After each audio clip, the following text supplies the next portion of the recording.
I'm gonna show you how we make pickled beets eggs here in the country. It's really simple. First, the hardest thing is getting the eggs to come out of the shell. You see I'm putting a lot of salt here in my water before I start boiling my eggs. And what you want to do is put your eggs in there. I'm gonna do about a dozen, dozen and a half of eggs.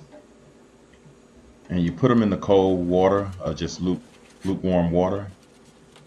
And once it gets to a boil, boil it for about 10 minutes.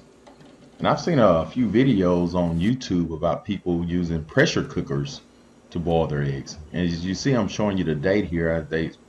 I was told to get the oldest dated eggs. You know, when it gets close to expiration, they peel easier. So I brung it to a boil for about 10 to 12 minutes. And like I said, I'm gonna try that pressure cooker here whenever I get a chance and see how that works.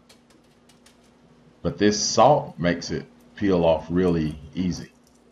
I boiled a few without the salt. I had a problem, so I reboiled some more, and the same eggs, and I put salt in it, and they came right out of the shell. So that salt do make a difference. You see, I'm gonna peel a couple of them, just show you how easy it is to peel once I added the salt to the water. And the first time I boiled some that today, I didn't use any salt, and I had a problem. I had to throw those things away. I couldn't even peel them. And like I said, I add the salt to it and boiled it, and they come right out of the shell. Once you get the eggs and stuff boiled and peeled, I'm gonna show you what ingredients I use. This is a simple recipe, really simple. The ratio is 1 to 1. And I'm gonna show you what I use to do my pickled eggs. I've been doing this for about 10 years, and they all turn out good. And I use the same recipe. I use Tony's on everything. I'm gonna use a teaspoon of Tony's. We got the imperial sugar. I got me some onions. I'm gonna pickle some onions and jalapeno peppers and garlic. Garlic is good for you, so I'm gonna put all of these stuff in my pickled eggs. And you want your beets. You can get these at HEB, Walmart. You can order them online from Amazon if you want to. And you got to have your apple cider vinegar. So let's go ahead and start this process right here. First, I'm gonna do my 16 ounces of beet juice. This juice came out of the cans. And I'm gonna do 16 ounces of cider vinegar, apple cider vinegar. So if you're using 1 cup, you go 1 to 1. So I'm using 16 ounces, then 16 ounces of water.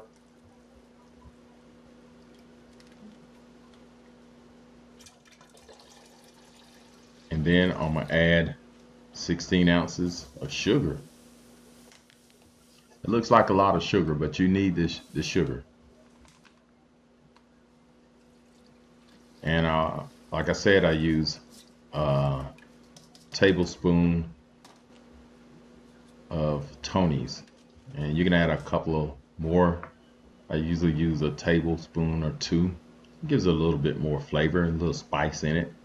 And I like my stuff a little spicy anyway. Once you get everything in the pot here, you want to warm it up.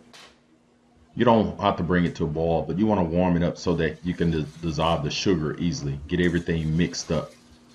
So I don't bring it to a boil. I just get it a little warm, probably 120 degrees or so that to help that sugar dissolve. And once you got that done and the sugar have dissolved, stirred it up, don't just drop them in there, lean it to the side because you don't want your eggs to bust open. So you just lean it to the side and put 4 or 5 in there.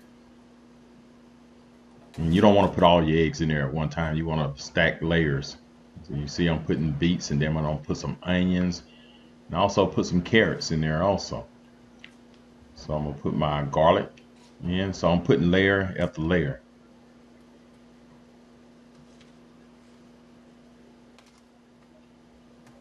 So we got our onions. And I love the onions. Got to have your onions.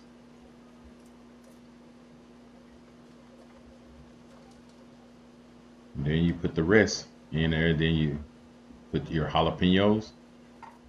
And like I said, I'm gonna throw some carrots in there. And now you start the process over again. We're gonna put some more eggs and we're gonna layer it until we finish like this.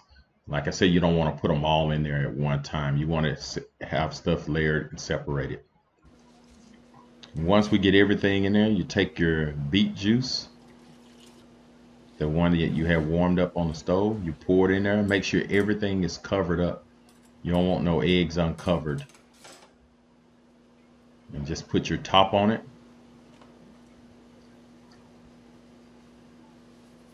And of course, make sure everything is clean.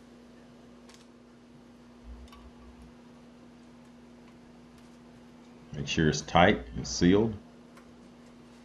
And you want to give it a little shake. Turn it upside down and side to side and give it a little shake. And once that is done, and make sure all your eggs are covered.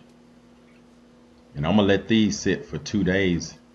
And some people let it sit for 3-4 days, but I want to try mine after 2 days. We usually start eating on ours after 2 days. It soaks really good. As you can see, and I got it in there. I'm gonna just let it sit out, and I keep my temperature in my house about 68-70 degrees. And then I'm gonna just leave it out. After 2 days, I'm gonna give it a try and see what it tastes like.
That's good.